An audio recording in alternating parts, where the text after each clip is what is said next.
Il y a des nombres qui rassurent. Le 7, chiffre divin. Le 3, nombre de l'équilibre. Et puis, il y a le 666. Un simple nombre, 3 chiffres, mais prononcez-le à voix haute. Et déjà, l'atmosphère change. Dans l'inconscient collectif, 666 n'est pas un nombre comme les autres. C'est le chiffre de la bête, le code du mal, la signature du diable. Mais d'où vient cette réputation sulfureuse? Est-ce une coïncidence numérologique? Un message crypté?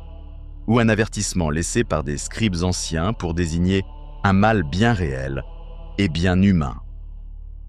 Dans cette vidéo, nous allons plonger dans l'histoire du 666, explorer ses origines bibliques, ses dérives sataniques et ses mystères ésotériques.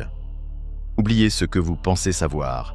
Le chiffre du diable cache bien plus qu'une simple peur religieuse. Tout commence dans les dernières pages de la Bible, le livre de l'Apocalypse, chapitre 13, verset 18. C'est ici la sagesse, que celui qui a de l'intelligence calcule le nombre de la bête, car c'est un nombre d'hommes, et son nombre est 666. Une phrase simple. Mais qui a semé la terreur, la spéculation et les pires fantasmes pendant près de 2000 ans?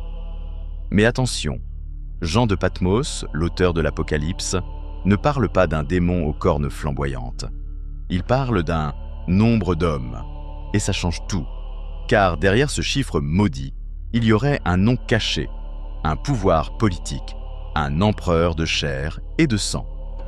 Selon de nombreux historiens et théologiens, le 666 pourrait bien être un code pour désigner l'empereur romain Néron. Comment?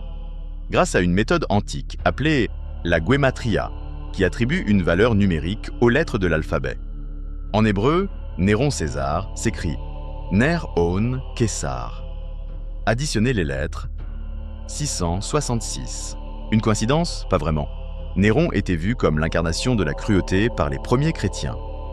Persécuteur acharné, il faisait brûler les fidèles comme des torches vivantes. Jean aurait donc dissimulé son nom dans un code, pour dénoncer la véritable bête de l'époque. Mais ce n'est que le début. Avec le temps, le 666 s'éloigne de Néron et devient un symbole universel du mal. Au Moyen-Âge, il est lié aux sorcières, aux hérétiques, aux sectes sataniques. Il devient le chiffre qu'il ne faut pas écrire, le code interdit, le signe de ceux qui ont vendu leur âme. Des rumeurs naissent. Certains affirment que les antéchrists auront le 666 gravé dans la peau. D'autres y voient un signal pour la fin des temps. Et dans l'imaginaire populaire, une peur irrationnelle s'installe. On évite les maisons numérotées 666, on refuse les plaques d'immatriculation qui finissent par ces 3 chiffres. On tremble à l'idée d'un billet d'avion ou d'une facture à 666 €. Mais cette peur, entretenue par la religion et la superstition, cache une autre vérité plus ancienne et plus dérangeante. Dans la symbolique biblique, le chiffre 7 représente la perfection divine.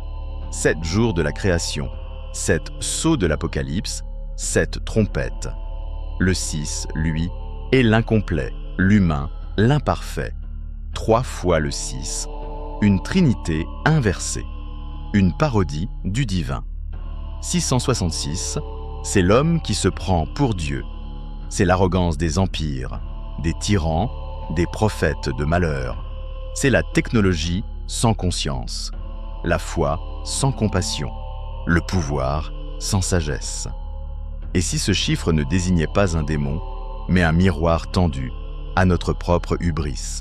Dans les temps modernes, le 666 fait un retour fracassant, porté par la culture populaire. Dans la musique, Iron Maiden chante « The Number of the Beast ». Dans la littérature, le chiffre revient dans Stephen King, dans les romans de l'Antéchrist. Au cinéma, Damien, l'enfant du diable, porte la marque 666 dans La Malédiction. Mais ce n'est pas tout. Des théories conspirationnistes prétendent que le code barre, les micropuces RFID ou même les réseaux sociaux seraient marqués par le 666.